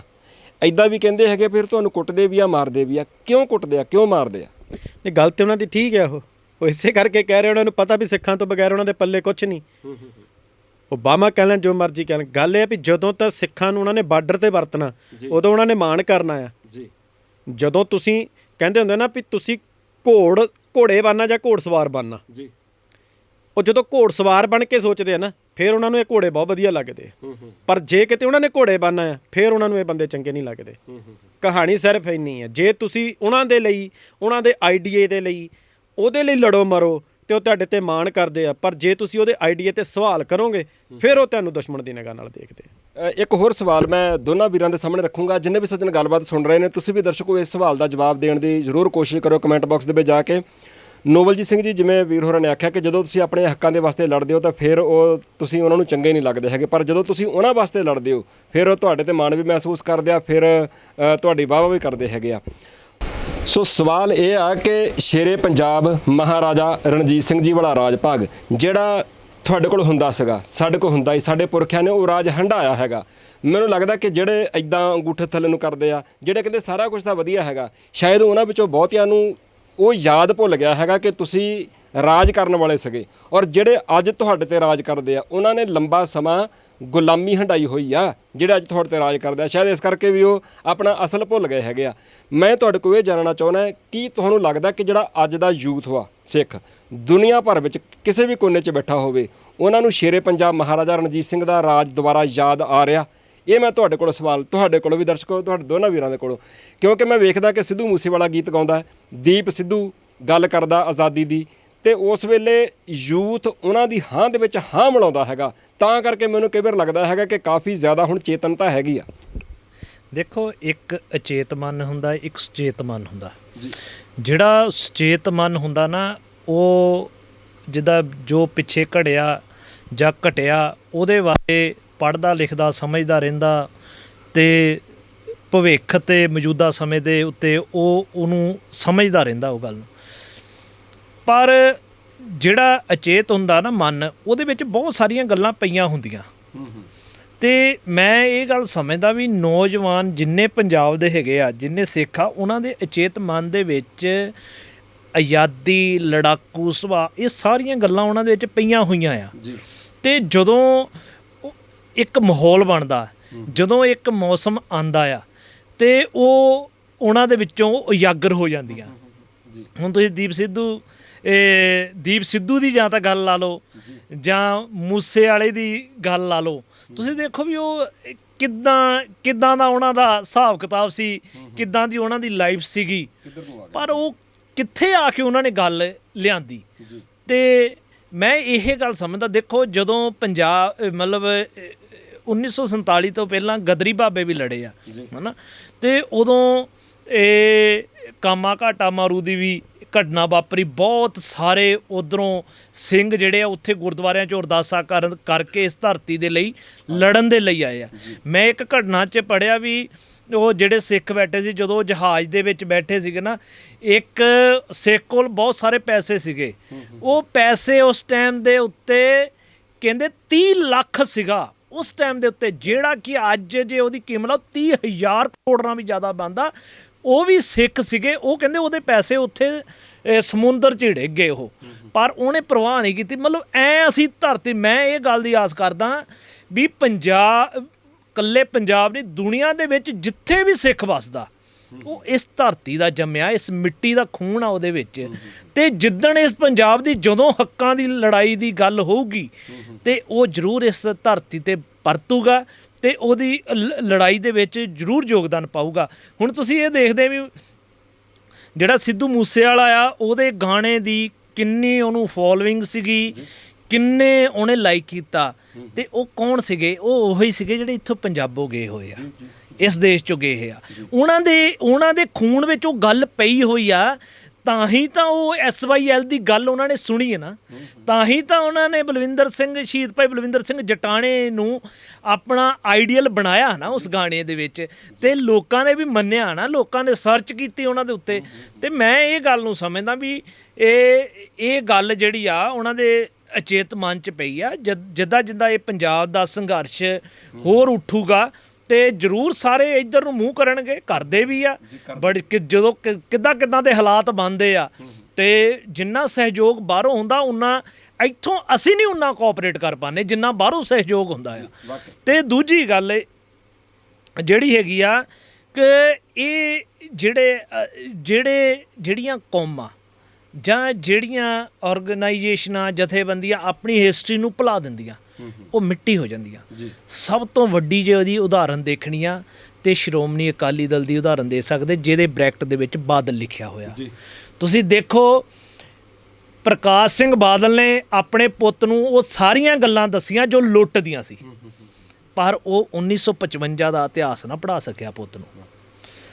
ਸੁਖਬੀਰ ਬਾਦਲ ਨੂੰ ਜੇ ਅੱਜ ਕਿਤੇ ਵੀ ਖੜ ਕੇ ਉਹਨੂੰ ਹਿਸਟਰੀ ਦੀ ਗੱਲ ਕਰ ਲਓ, ਮੈਂ ਕਹਿੰਦਾ ਬਹੁਤੀ ਨਾ ਕਰੋ, ਸਿਰਫ 47 ਤੋਂ ਬਾਅਦ ਅਕਾਲੀ ਦਲ ਦੀ ਹਿਸਟਰੀ ਦੀ ਗੱਲ ਕਰ ਦਿਓ, ਤਾਂ ਉਹ 4 ਗੱਲਾਂ ਤੋਂ ਬਾਅਦ ਗੱਲ ਨਹੀਂ ਕਰ ਸਕਦਾ। ਪਰ ਮੈਨੂੰ ਇਹ ਲੱਗਦਾ ਕਿ ਹੁਣ ਤੁਸੀਂ ਪਿਛਲੇ ਬਾਰੇ ਵੀ ਆ ਯਾਦ ਮਨਾਈ ਹੈ, ਐਤਕੀ ਵੀ ਬਣਾਉਣ ਜਾ ਰਹੇ ਹੋ। ਸੁਖਬੀਰ ਬਾਦਲ ਨੂੰ ਹੁਣ ਜ਼ਰੂਰ ਪਤਾ ਲੱਗ ਜਾਣਾ, ਜਿੱਦਾਂ ਬੰਦੀ ਸਿੰਘਾਂ ਵਾਲਾ ਮਸਲਾ ਪਹਿਲਾਂ ਉਹਨਾਂ ਨੂੰ ਅੱਤਵਾਦੀ ਦੱਸਦਾ ਸੀਗਾ, ਤੇ ਹੁਣ ਉਹ ਵਧੀਆ ਲੱਗਣ ਲੱਗ ਪਿਆ ਤੇ ਮਸਲਾ ਚੁੱਕ ਲਿਆ ਤੇ ਉਹਨਾਂ ਦੀ ਭੈਣ ਨੂੰ ਵੀ ਵੋਟਾਂ ਦੇ ਵਿੱਚ ਖਿਲਾਰ ਦਿੱਤਾ। ਇੱਦਾਂ ਮੈਨੂੰ ਲੱਗਦਾ ਕਿ ਹੁਣ ਤੁਸੀਂ ਆ ਗੱਲ ਕਰ ਰਹੇ ਹੋ ਨਾ, ਤਾਂ ਉਹਨਾਂ ਨੇ ਲਾਪੈਣਾ ਕਹਿਣ ਇਹ ਗੱਲ, ਉਹਨਾਂ ਨੇ ਲਾਪੈਣਾ ਕਹਿਣਾ ਆਹ ਕਾਂਗਰਸ ਪਾਰਟੀ ਨੇ 84 'ਚ ਵੀ ਕੀਤਾ, ਉਦੋਂ ਪਹਿਲਾਂ ਵੀ ਹੋਇਆ, ਇੱਦਾਂ ਲਾਪੈਣਾ ਕਰਨ ਉਹਨਾਂ ਨੇ। ਤੇ ਤੁਹਾਨੂੰ ਲੱਗਦਾ ਕਿ ਲੋਕ ਅਵੇਅਰ ਨੇ? ਦੇਖੋ, ਜੇ ਸੱਤਾ ਵਾਲੀ ਧਿਰ ਜਿਹੜੀ 1947 'ਚ ਕਾਬਜ ਹੋਈ ਹੈ, ਇੱਥੇ ਦੀ ਜਿਹੜੀ ਹਿੰਦੂ ਲੀਡਰਸ਼ਿਪ ਸੀਗੀ, ਜੇ ਉਹ ਹੋਰ ਕੌਮਾਂ ਨੂੰ ਧੋਖਾ ਦੇਵੇ, ਤੇ ਇੱਕ ਹੋਰ ਗੱਲ ਆ, ਜਿੱਦਾਂ ਸਾਡੇ ਲੀਡਰ ਬਰਗਲਾਏ ਗਏ, ਪਰ ਜਦੋਂ ਇੱਕ ਕੌਮ ਜਿਹੜੀ ਇੱਕ ਖਿੱਤੇ ਦੇ ਵਿੱਚ, ਜਿੱਦਾਂ ਅਸੀਂ ਸਿੱਖ ਹਾਂ, ਉਹਨਾਂ ਦੀ ਹੀ ਇੱਕ ਉਹਨਾਂ ਦੇ ਵਿੱਚੋਂ ਹੀ ਇੱਕ ਸੰਸਥਾ ਅਕਾਲੀ ਦੇ ਜਿਹੜੀ ਉਹਨਾਂ ਦੀ ਸ਼੍ਰੋਮਣੀ ਗੁਰਦੁਆਰਾ ਪ੍ਰਬੰਧਕ ਕਮੇਟੀ ਗੁਰਦੁਆਰਿਆਂ ਦਾ ਪ੍ਰਬੰਧ ਵੀ ਕਰਦੀ ਹੋਵੇ ਤਾਂ ਸਿਆਸੀ ਤੌਰ ਤੇ ਵੀ ਉਹ ਅਗਵਾਈ ਕਰਦੀ ਹੋਵੇ, ਜੇ ਉਹ ਵੀ ਦੁਸ਼ਮਣ ਵਾਂਗੂ ਬਿਹੇਵ ਕਰਨ ਲੱਗ ਜਾਏ ਤੇ ਫਿਰ ਉਹ ਕੌਮ ਕਿੱਧਰ ਜਾਊਗੀ। ਇਹ ਜਿਹੜੀ ਜਮਾਤ ਸੀਗੀ, ਇਹਨਾਂ ਨੇ ਆਪਣੇ ਨਿੱਜੀ ਮਫਾਦਾਂ ਦੇ ਲਈ ਕੌਮ ਨਾਲ ਧਰੋ ਕਮਾਇਆ। ਜੇ ਇਹ ਅੱਜ ਇਹਨਾਂ ਦਾ ਇਹ ਹਾਲ ਹੋਇਆ ਆ ਨਾ, ਤੇ ਇਹ ਕੌਮ ਨਾਲ ਧਰੋ ਕਮਾਣ ਨਾ ਹੋਇਆ। ਪਿਛਲੀਆਂ 2 ਇਲੈਕਸ਼ਨਾਂ ਇਹਨਾਂ ਨੇ ਹਿੰਦੂਆਂ ਦੇ ਸਿਰ ਤੇ ਜਿੱਤੀਆਂ, ਠੀਕ ਹੈ ਨਾ। ਮੈਂ ਇਹ ਨਹੀਂ ਗੱਲ ਕਹਿਣਾ ਚਾਹੁੰਦਾ ਵੀ ਪੰਜਾਬ ਦਾ ਸਾਰਾ ਹੀ ਜਿਹੜਾ ਹਿੰਦੂ ਆ ਉਹ ਫਿਰਕਾ ਪ੍ਰਸਤ ਆ, ਮਤਲਬ ਬਹੁਤ ਜ਼ਿਆਦਾ ਸਿੱਖਾਂ ਦੇ ਵਿਰੁੱਧ ਆ, ਪਰ ਇੱਕ ਵੱਡਾ ਹਿੱਸਾ ਜਿਹੜਾ ਆ ਜਿੱਥੇ ਉਹ ਸਿੱਖਾਂ ਦੇ ਹੱਕਾਂ ਦੇ ਲਈ ਉਹ ਵਿਰੁੱਧ ਆ, ਉੱਥੇ ਇਸ ਪੰਜਾਬ ਦੀ ਧਰਤੀ ਦੇ ਹੱਕਾਂ ਲਈ ਵੀ ਵਿਰੁੱਧ ਆ। ਉਹ ਆਪਣੇ ਆਪ ਨੂੰ ਬੋਲੀ ਦੇ ਆਧਾਰ ਦੇ ਉੱਤੇ ਜਿਹੜੀ ਇਹ 1951 ਦੇ ਵਿੱਚ ਜਿਹੜੀ ਬੋਲੀ ਦੇ ਆਧਾਰ ਦੇ ਉੱਤੇ ਇਹ ਰਾਇਸ਼ੁਮਾਰੀ ਹੋਈ ਆ, ਜਦੋਂ ਉਹਨਾਂ ਨੇ ਆਪਣੀ ਬੋਲੀ ਪੰਜਾਬੀ ਲਗਾਤੀ, ਤੁਸੀਂ ਦੇਖੋ ਵੀ ਜਦੋਂ ਬੋਲੀ ਦਾ ਮਸਲਾ ਆਂਦਾ ਇਹਨਾਂ 'ਚੋਂ ਕੋਈ ਨਹੀਂ ਲੜਦਾ, ਠੀਕ ਹੈ ਜੀ। ਹਿੰਦੀ ਲਿਖਾਤੀ ਨਾ, ਕੋਈ ਨਹੀਂ ਲੜਦਾ। ਪਾਣੀਆਂ ਦਾ ਉਹ ਮੁੱਦਾ ਆਂਦਾ, ਕੋਈ ਨਹੀਂ ਲੜਦਾ। ਪੰਜਾਬੀ ਬੋਲਦੇ ਇਲਾਕਿਆਂ ਦਾ ਮੁੱਦਾ ਆਂਦਾ, ਕੋਈ ਨਹੀਂ ਲੜਦਾ। ਤੇ ਜੇ ਸਿੱਖਾਂ ਦੇ ਖਿਲਾਫ ਲੜਨਾ ਹੋਵੇ ਫਿਰ ਸਾਰੇ ਇੱਕ ਮੁੱਠ, ਠੀਕ ਹੈ ਨਾ। ਇਹ ਉਹਨਾਂ ਦੇ ਜਿਹੜੀ ਦਿਲ ਦੇ ਵਿੱਚ ਉਹਨਾਂ ਦੇ ਕਾਲਾ ਆ, ਉਹ ਕੋੜ ਪਿਆ ਹੋਇਆ ਨਾ ਸਿੱਖਾਂ ਦੇ ਪ੍ਰਤੀ, ਇਹ ਉਹ ਆ ਤੇ ਇਹ ਕਦੀ ਵੀ ਨਹੀਂ ਨਿਕਲ ਸਕਦਾ। ਅਸੀਂ ਕਿੰਨਾ ਕੁ ਚਿਰ ਧੋਖੇ ਖਾਈ ਜਾਵਾਂਗੇ।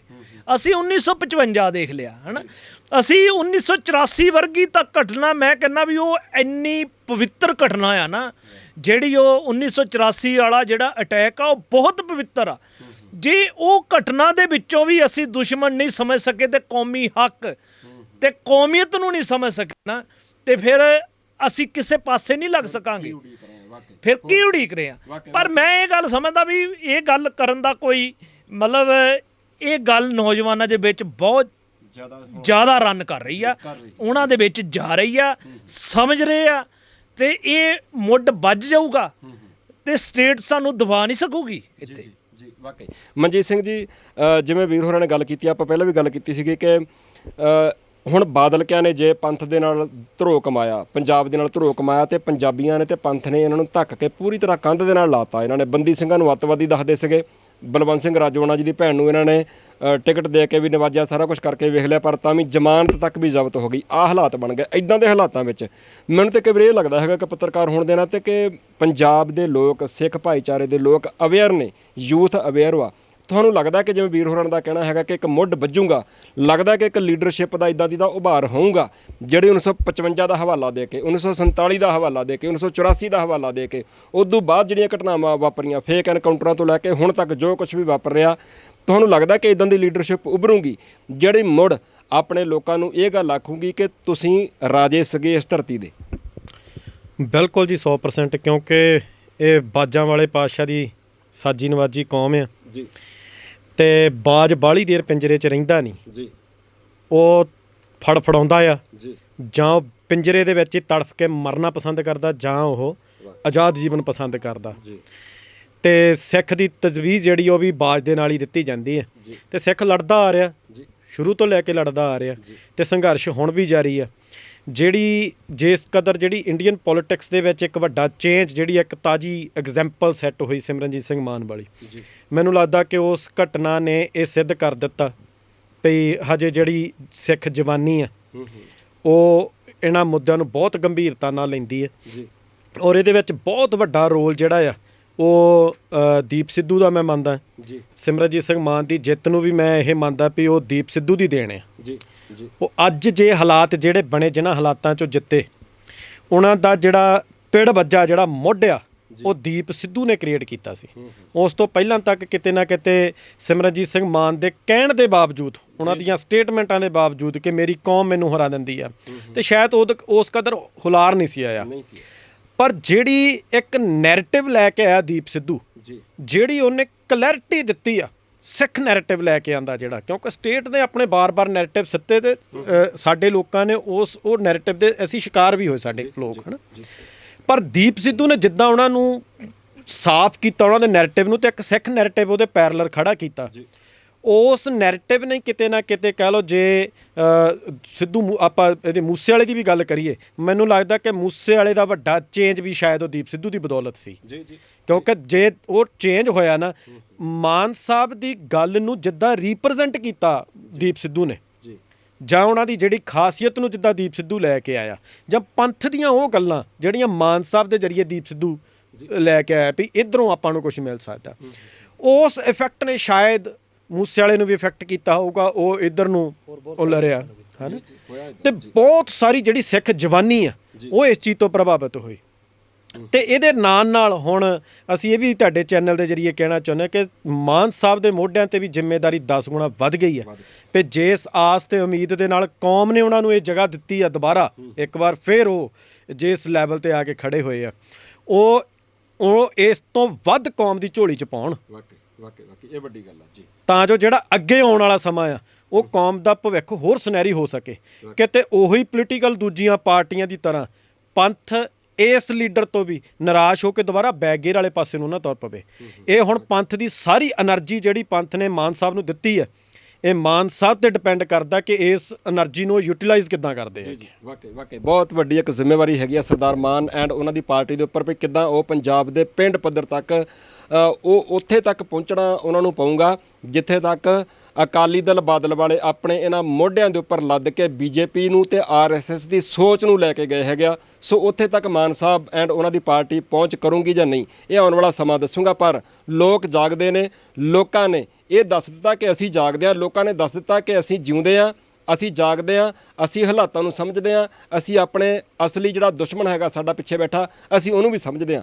ਨੋਬਲਜੀਤ ਸਿੰਘ ਜੀ, ਅਖੀਰ ਦੇ ਵਿੱਚ ਜਿਹੜੀ ਤੁਸੀਂ ਉਹ 1955 ਵਾਲੀ ਯਾਦ ਦਰਬਾਰ ਸਾਹਿਬ ਦੇ ਉੱਪਰ ਜਦੋਂ ਅਟੈਕ ਕੀਤਾ ਸੀ ਹਿੰਦ ਹਕੂਮਤ ਨੇ, ਉਹਦੀ ਯਾਦ ਤੁਸੀਂ ਐਤਕੀ ਫਿਰ ਮਨਾਉਣ ਜਾ ਰਹੇ ਹੋ, ਉਸ ਦਿਨ ਕੀ ਪ੍ਰੋਗਰਾਮ ਹੋਏਗਾ ਤੁਹਾਡਾ ਔਰ ਕੀ ਖਾਸ ਉਦੇਸ਼ ਹੋਊਗਾ ਤੁਹਾਡਾ ਉਸ ਦਿਨ? ਦੇਖੋ, ਅਸੀਂ ਸੰਗਤ ਨੂੰ ਬੇਨਤੀ ਕੀਤੀ ਆ, ਗੁਰਦੁਆਰਾ ਸੰਤੋਖਸਰ ਸਾਹਿਬ ਸਵੇਰੇ 10 ਵਜੇ ਉੱਥੇ ਇਕੱਤਰ ਹੋਣ ਸਾਰੇ, ਤੇ ਉੱਥੋਂ ਅਸੀਂ ਅਕਾਲ ਤਖ਼ਤ ਸਾਹਿਬ ਤੱਕ ਅਸੀਂ ਇੱਕ ਮਾਰਚ ਦੇ ਰੂਪ ਦੇ ਵਿੱਚ ਜਾਵਾਂਗੇ। ਉੱਥੇ ਅਸੀਂ 4 ਜੁਲਾਈ ਦਿਨ ਸੋਮਵਾਰ, ਜਿੱਦਣ ਅਟੈਕ ਹੋਇਆ ਸੇਮ ਡੇਟ ਹੀ ਉਹ ਗੱਲਾਂ ਜਿਹੜੀਆਂ ਆ ਉਹ ਚੰਗੀਆਂ ਲੱਗਦੀਆਂ ਕਰਨਾ ਸਾਰਾ ਕੁਝ ਉਸ ਦਿਨ ਹੀ, 4 ਜੁਲਾਈ ਦਿਨ ਸੋਮਵਾਰ ਅਸੀਂ ਇਸ ਗੁਰਦੁਆਰਾ ਸੰਤੋਖਸਰ ਸਾਹਿਬ ਇਕੱਤਰ ਹੋਵਾਂਗੇ। ਸੰਗਤ ਨੂੰ ਵੀ ਅਸੀਂ ਇਹ ਬੇਨਤੀ ਕਰਦੇ ਹਾਂ ਉਹ ਵੀ ਉੱਥੇ ਪਹੁੰਚਣ, ਤੇ ਉੱਥੋਂ ਇੱਕ ਮਾਰਚ ਦੇ ਰੂਪ 'ਚ ਅਸੀਂ ਅਕਾਲ ਤਖ਼ਤ ਸਾਹਿਬ 'ਤੇ ਜਾਵਾਂਗੇ। ਉੱਥੇ ਅਸੀਂ ਅਰਦਾਸ ਕਰਾਂਗੇ, ਤੇ ਇੱਕ ਅਸੀਂ ਜਿਹੜੇ ਵੀ ਸਿੰਘ ਸਿੰਘਣੀਆਂ ਉਸ ਟਾਈਮ ਤੇ ਉੱਤੇ ਜਿਨ੍ਹਾਂ ਨੇ ਉੱਥੇ ਯੋਗਦਾਨ ਪਾਇਆ, ਅਸੀਂ ਤੁਹਾਡੇ ਚੈਨਲ ਦੇ ਮਾਧਿਅਮ ਰਾਹੀਂ ਉਹਨਾਂ ਨੂੰ ਵੀ ਬੇਨਤੀ ਕਰਦੇ ਹਾਂ ਵੀ ਉਹ ਵੀ ਪਹੁੰਚਣ।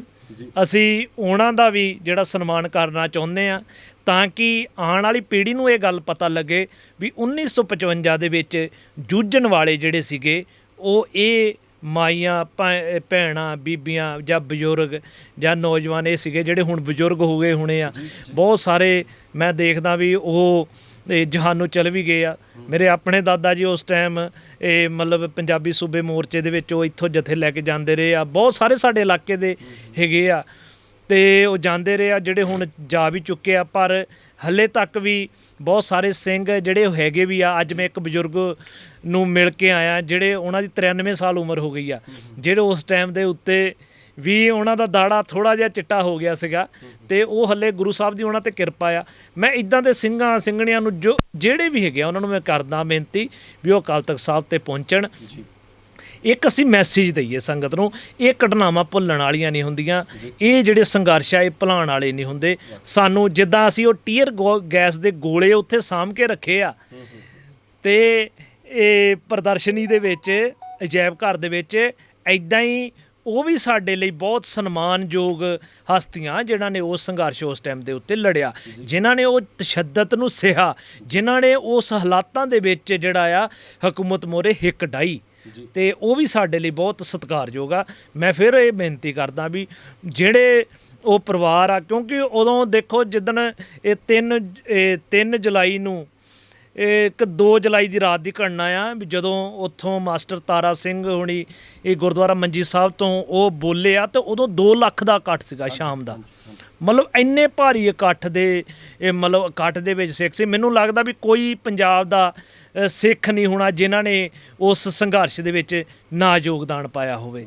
ਤੇ ਬਹੁਤ ਸਾਰੇ ਘਰਾਂ 'ਚ ਉਹਨਾਂ ਦੇ ਆਪਣੇ ਬਜ਼ੁਰਗਾਂ ਦੀਆਂ ਤਸਵੀਰਾਂ ਵੀ ਹੋਣਗੀਆਂ, ਉਹਨਾਂ ਦੇ ਜਥਿਆਂ ਦੇ ਰੂਪ 'ਚ ਜਾਂਦਿਆਂ ਦੀਆਂ। ਤੇ ਮੈਂ ਚਾਹੁੰਦਾ ਵੀ ਉਹ ਤਸਵੀਰਾਂ ਵੀ ਨਾਲ ਲੈ ਕੇ ਆਉਣ ਕਿਉਂਕਿ ਉਹ ਪਤਾ ਲੱਗੇ ਵੀ ਨਾ ਵੀ ਇਹ ਆ ਬਜ਼ੁਰਗ ਖੜੇ ਆ ਉਦੋਂ ਦੇ, ਜਾਂ ਇਹ ਸਾਡੇ ਪਿਤਾ ਜੀ ਖੜੇ ਆ, ਜਾਂ ਭੈਣ ਜੀ ਜਾਂ ਮਾਤਾ ਜੀ। ਤੇ ਉਹ ਵੀ ਇੱਕ ਮੈਸੇਜ ਹੋਊਗਾ ਚੰਗਾ। ਅਸੀਂ ਇਸ ਗੱਲ ਨੂੰ ਪੁਨਰ ਸਰਜੀਤ ਕਰ ਦੇਣਾ ਚਾਹੁੰਦੇ ਹਾਂ ਵੀ ਇਹ ਹਰ ਜਿੱਦਾਂ 19 ਜੂਨ 1984 10 ਦਿਨ ਪਹਿਲਾਂ ਹੀ ਸਾਰੇ ਦੇਖੋ ਇਹ ਫੋਰਸਿਸ ਮੰਗਾ ਲੈਂਦੇ ਆ ਤੇ ਨਾ ਪੂਰੇ ਪੰਜਾਬ 'ਚ ਇੱਕ ਮਾਹੌਲ ਬਣ ਜਾਂਦਾ। ਹਰ ਬੰਦੇ ਨੂੰ ਪਤਾ ਹੁੰਦਾ ਵੀ 6 ਜੂਨ ਆ ਗਿਆ। ਇੱਦਾਂ ਹੀ ਜਿਹੜਾ ਇਹ 4 ਜੁਲਾਈ ਵਾਲਾ ਦਿਨ ਆ, ਇਹ ਵੀ ਸਾਡੀ ਪੂਰੀ ਕੌਮ ਨੂੰ ਜਿਹੜਾ ਦੇਸ਼ਾਂ ਵਿਦੇਸ਼ਾਂ 'ਚ ਪੰਜਾਬ 'ਚ ਪਤਾ ਹੋਣਾ ਚਾਹੀਦਾ ਵੀ ਪਹਿਲਾ ਜਿਹੜਾ ਹਮਲਾ ਆ ਉਹ ਮਹਿਜ 8 ਸਾਲ ਬਾਅਦ ਹੀ ਜਿਹੜਾ ਦਰਬਾਰ ਸਾਹਿਬ ਤੇ ਇਸ ਭਾਰਤੀ ਹਕੂਮਤ ਨੇ ਕਰ ਦਿੱਤਾ ਸੀਗਾ। ਵਾਕਈ ਮੈਂ ਵੀ ਇੱਕ ਪੱਤਰਕਾਰ ਹੋਣ ਦੇ ਨਾਤੇ ਜ਼ਰੂਰ ਕਹਿਣਾ ਚਾਹੂੰਗਾ ਉਹ ਸਾਰੇ ਪਰਿਵਾਰ ਜਾਂ ਬਜ਼ੁਰਗ ਜਿਨ੍ਹਾਂ ਨੇ ਉਹ ਦੌਰ ਵੇਖਿਆ ਹੈਗਾ, ਜਿਨ੍ਹਾਂ ਨੇ 1955 ਵਾਲੀ ਉਸ ਸੰਘਰਸ਼ ਦੇ ਵਿੱਚ ਜਿਨ੍ਹਾਂ ਨੇ ਯੋਗਦਾਨ ਪਾਇਆ ਹੈਗਾ, ਉਹ ਜ਼ਰੂਰ ਆਉਣ। ਜਿੰਨੇ ਵੀ ਸੱਜਣ ਗੱਲਬਾਤ ਸੁਣ ਰਹੇ ਨੇ, ਮੈਂ ਉਹਨਾਂ ਨੂੰ ਵੀ ਬੇਨਤੀ ਕਰਨੀ ਚਾਹੂੰਗਾ, ਜੇ ਤੁਹਾਡੇ ਇਦਾਂ ਦੇ ਸੰਪਰਕ ਵਿੱਚ ਕੋਈ ਇਦਾਂ ਦਾ ਪਰਿਵਾਰ ਹੈਗਾ, ਕੋਈ ਇਦਾਂ ਦਾ ਬਜ਼ੁਰਗ ਹੈਗਾ, ਕੋਈ ਇਦਾਂ ਦੀ ਮਾਈ ਹੈਗੀ ਆ, ਤਾਂ ਤੁਸੀਂ ਕਮੈਂਟ ਬਾਕਸ ਦੇ ਵਿੱਚ ਜਾ ਕੇ ਜ਼ਰੂਰ ਸਾਨੂੰ ਦੱਸਿਓ। ਆਪਾਂ ਇੱਕ ਪੱਤਰਕਾਰ ਹੋਣ ਦੇ ਨਾਤੇ ਜ਼ਰੂਰ ਉਹਨਾਂ ਤੱਕ ਪਹੁੰਚ ਕਰਾਂਗੇ ਤਾਂ ਕਿ ਉਹਨਾਂ ਦੇ ਕੋਲ ਜੋ ਕੁਝ ਵੀ ਹੈਗਾ, ਚਾਹੇ ਜਿਵੇਂ ਵੀਰ ਹੋਰਾਂ ਨੇ ਆਖਿਆ ਕਿ ਪੁਰਾਣੀਆਂ ਫੋਟੋਆਂ ਉਹਨਾਂ ਦੇ ਕੋਲ ਹੋਣ, ਆਪਾਂ ਚਾਹਾਂਗੇ ਕਿ ਜ਼ਰੂਰ ਉਹ ਜਿਹੜੀ ਸਾਡੀ ਨਵੀਂ ਪੀੜ੍ਹੀ ਆ ਉਹਦੇ ਤੱਕ ਵੀ ਪੁੱਜਦੀਆਂ ਕਰ ਸਕੀਏ ਤੇ ਉਹਨਾਂ ਨੂੰ ਦੱਸ ਸਕੀਏ ਕਿ ਉਸ ਵੇਲੇ ਵੀ ਕਿੰਨਾ ਜ਼ਿਆਦਾ ਬਜ਼ੁਰਗਾਂ ਵਿੱਚ ਚਾਅ ਹੁੰਦਾ ਸੀਗਾ, ਉਤਸ਼ਾਹ ਹੁੰਦਾ ਸੀਗਾ ਆਪਣੀ ਕੌਮ ਦੀ ਖਾਤਰ ਜੂਝਣ ਦਾ, ਆਪਣੀ ਕੌਮ ਦੇ ਖਾਤਰ ਸੰਘਰਸ਼ ਕਰਨ ਦਾ। ਸੋ ਆਪਾਂ ਜ਼ਰੂਰ ਉੱਥੇ ਪਹੁੰਚਾਂਗੇ। ਹੋਰ ਜਿਹੜੇ ਸੱਜਣ ਵੀਰ ਨੇ ਅਪੀਲ ਕੀਤੀ ਹੈਗੀ ਕਿ ਉੱਥੇ ਆਉਣ, ਜਿਹੜੇ ਸੱਜਣ ਉੱਥੇ ਆਉਣਗੇ ਆਪਾਂ ਉੱਥੇ ਆ ਕੇ ਆ ਮਾਈਕ ਜਿਹੜਾ ਹੈਗਾ ਉਹਨਾਂ ਦੇ ਮੂੰਹ ਦੇ ਮੂਹਰੇ ਕਰਾਂਗੇ, ਉਹਨਾਂ ਦੀ ਆਵਾਜ਼ ਦੁਨੀਆ ਭਰ ਵਿੱਚ ਵਸਦੇ ਪੰਜਾਬੀਆਂ ਤੇ ਸਿੱਖਾਂ ਤੱਕ ਆਪਾਂ ਪਹੁੰਚਾਉਣ ਵਿੱਚ ਆਪਣਾ ਇੱਕ ਜ਼ਰੀਆ ਜਿਹੜਾ ਹੈਗਾ ਜ਼ਰੂਰ ਬਣਾਂਗੇ। ਜਾਂਦੇ ਜਾਂਦੇ ਕੁਛ ਨਾ ਕੁਛ ਹੋਰ ਕਹਿਣਾ ਚਾਹੂੰਗੇ। ਬਸ ਇਹੀ ਸੰਗਤ ਦੇ ਖਾਸ ਕਰਕੇ ਚਰਨਾਂ 'ਚ ਬੇਨਤੀ ਹੈ ਕਿ ਜਿਹੜੀ ਗੱਲ ਬਾਰ-ਬਾਰ ਸਟੇਜਾਂ ਤੋਂ ਪ੍ਰਚਾਰਕ ਬੁਲਾਰੇ ਹਮੇਸ਼ਾ ਹੀ ਕਹਿੰਦੇ ਆ ਵੀ ਉਹ ਕੌਮਾਂ ਨਕਸ਼ੇ ਤੋਂ ਦੁਨੀਆ ਦੇ ਤੋਂ ਮਿਟ ਜਾਂਦੀਆਂ ਜਿਹੜੀਆਂ ਇਤਿਹਾਸ ਨੂੰ ਭੁਲਾ ਦਿੰਦੀਆਂ। ਔਰ ਸਾਡੇ ਜਿਹੜੇ ਇਹ ਇਤਿਹਾਸ ਆ ਜਾਂ ਇਹ ਜਿਹੜੇ ਇਤਿਹਾਸਕ ਦਿਨ ਆ ਬਹੁਤ ਜ਼ਿਆਦਾ ਕੀਮਤੀ ਆ ਕਿਉਂਕਿ ਇਹੋ ਜਿਹੇ ਦਿਨ ਸਾਡੀਆਂ ਆਉਣ ਵਾਲੀਆਂ ਨਸਲਾਂ ਦਾ ਫਿਊਚਰ ਤੈਅ ਕਰਦੇ ਆ। ਕਿਉਂਕਿ ਜੇ ਸਟੇਟ ਦੇ ਨੈਰੇਟਿਵ ਨੂੰ ਭੰਨਣਾ ਆ ਤੇ ਇਹਨਾਂ ਦਿਨਾਂ ਨੂੰ ਪੂਰੇ ਪੰਥ ਨੂੰ ਸਾਂਝੇ ਰੂਪ ਦੇ ਵਿੱਚ ਮਨਾਉਣ ਦੀ ਜ਼ਰੂਰਤ ਆ। ਔਰ ਇਹ ਗੁਰੂ ਸਾਹਿਬ ਦੀ ਬਖਸ਼ਿਸ਼ ਦਾ ਸਦਕਾ ਚਲੋ ਗੁਰੂ ਨੇ ਸੇਵਾ ਲਈ ਜਥੇਬੰਦੀ ਦੇ ਕੋਲੋਂ ਔਰ ਪਿਛਲੇ ਸਾਲ ਪਹਿਲੀ ਵਾਰ ਮਨਾਇਆ ਗਿਆ। ਪਰ ਜਦੋਂ ਇਹਨੂੰ ਪਤਾ ਲੱਗਾ, ਜਿੱਦਾਂ ਤੁਸੀਂ ਬਾਦਲ ਦਲ ਦੀ ਗੱਲ ਕੀਤੀ ਸੀ ਕਿ ਮਨਾਉਣਗੇ, ਤਾਂ ਮੈਂ ਦੱਸ ਦੇਣਾ ਚਾਹੁੰਦਾ ਵੀ ਇਹਨਾਂ ਨੇ ਸ਼ੁਰੂ ਕਰਤਾ ਕਿਉਂਕਿ ਪਿਛਲੇ ਸਾਲ ਵੀ ਜਦੋਂ ਇਹਨਾਂ ਨੂੰ ਪਤਾ ਲੱਗਾ ਨਾ ਵੀ ਇੱਦਾਂ ਜਥੇਬੰਦੀ ਕੋਈ ਦਿਨ ਮਨਾ ਰਹੀ ਆ, ਇਹਨਾਂ ਨੇ ਖੜੇ ਪੈਰ ਅਖੰਡ ਪਾਠ ਸਾਹਿਬ ਰਖਾਇਆ। ਪਹਿਲੀ ਵਾਰ ਹੋਇਆ ਵੀ ਦਰਬਾਰ ਸਾਹਿਬ ਦੇ ਵਿੱਚ 1955 ਤੋਂ ਬਾਅਦ 'ਚ ਉਸ 55 ਦੀ ਘਟਨਾ ਦੇ ਲਈ ਪਾਠ ਰੱਖੇ ਗਏ ਤੇ ਉਹ ਦਿਨ ਮਨਾਇਆ ਗਿਆ। ਤੇ ਇਹ ਅਸੀਂ ਗੁਰੂ ਦਾ ਸ਼ੁਕਰਾਨਾ ਵੀ ਕਰਦੇ ਕਿ ਗੁਰੂ ਸਾਹਿਬ ਨੇ ਸੇਵਾ ਲਈ ਔਰ ਸਾਰੇ ਪੰਥ ਦਾ ਸਹਿਯੋਗ ਦਾ ਅਸੀਂ ਜਿਹੜਾ ਹੈਗਾ ਇਹ ਆਸ ਵੀ ਕਰਦੇ ਸਾਰੇ ਪੰਥ ਦੇ ਕੋਲੋਂ। ਵੀ ਚਾਹੁੰਦੇ ਪੂਰੀ ਦੁਨੀਆ ਪੱਧਰ ਦੇ ਉੱਤੇ ਬਾਹਰਲੇ ਮੁਲਕਾਂ ਦੇ ਵਿੱਚ ਵੀ ਜਿੱਥੇ ਵੀ ਗੁਰੂ ਨਾਨਕ ਨਾਮ ਲੈਵਾ ਸੰਗਤ ਬੈਠੀ ਹੈ ਉਹ 1955 ਦੇ ਇਸ ਦਿਨ ਨੂੰ ਵੀ ਜ਼ਰੂਰ ਮਨਾਉਣ। ਜ਼ਰੂਰ ਮੈਂ ਉਮੀਦ ਕਰਦਾ ਕਿ ਜਿਹੜੀ ਸਾਡੀ ਨਵੀਂ ਪੀੜ੍ਹੀ ਦੇ ਬੱਚੇ ਹੈਗੇ ਨੇ, ਨੌਜਵਾਨ ਹੈਗੇ ਨੇ, ਜਿਨ੍ਹਾਂ ਨੂੰ ਸ਼ਾਇਦ ਨਹੀਂ ਸੀ ਪਤਾ ਕਿ 1984 ਤੋਂ ਪਹਿਲਾਂ ਵੀ ਸਿੱਖਾਂ ਦੇ ਮੁਕੱਦਸ ਅਸਥਾਨ ਦੇ ਉੱਪਰ ਹਿੰਦ ਹਕੂਮਤ ਵੱਲੋਂ ਹਮਲਾ ਕੀਤਾ ਗਿਆ ਸੀਗਾ, ਖਾਸ ਕਰਕੇ 1947 ਤੋਂ ਬਾਅਦ। ਮੈਨੂੰ ਲੱਗਦਾ ਕਿ ਉਹਨਾਂ ਨੇ ਵੀ ਅੱਜ ਜ਼ਰੂਰ ਜਾਣਕਾਰੀ ਲਈ ਹੋਊਗੀ, ਉਹਨਾਂ ਨੂੰ ਵੀ ਜ਼ਰੂਰ ਪਤਾ ਲੱਗਾ ਹੋਊਗਾ ਕਿ 4 ਜੁਲਾਈ ਸੰਨ 1955 ਨੂੰ ਮਹਿਜ਼ ਆਜ਼ਾਦੀ ਦੇ 7 ਵਰ੍ਹਿਆਂ ਬਾਅਦ ਉੱਥੇ ਹਮਲਾ ਹੋ ਗਿਆ ਸੀ। ਸੋ ਜਿੱਦਣ ਇਹ ਦਿਨ ਮਨਾਉਣਾ ਹੈਗਾ ਸਾਰੇ ਵੀਰਾਂ ਨੇ ਜਾਣਾ ਹੈ ਉੱਥੇ 4 ਜੁਲਾਈ ਨੂੰ, ਅਸੀਂ ਵੀ ਉੱਥੇ ਪਹੁੰਚਾਂਗੇ, ਸਾਰੀ ਕਵਰੇਜ ਵੀ ਕਰਾਂਗੇ। ਔਰ ਜੇ ਉਹਦੇ ਜਿਹੜੇ ਚਸ਼ਮਦੀਦ ਕੋਈ ਗਵਾਹ ਹੈਗਾ ਜੇ ਉੱਥੇ ਪਹੁੰਚਣਗੇ ਤਾਂ ਅਸੀਂ ਉਹਨਾਂ ਦੀ ਆਵਾਜ਼ ਵੀ ਆਪ ਜੀ ਤੱਕ ਪਹੁੰਚਾਉਣ ਦਾ ਜ਼ਰੀਆ ਜ਼ਰੂਰ ਬਣਾਂਗੇ। ਧੰਨਵਾਦ ਜੀ। ਵਾਹਿਗੁਰੂ ਜੀ ਕਾ ਖਾਲਸਾ, ਵਾਹਿਗੁਰੂ ਜੀ ਕੀ ਫਤਿਹ।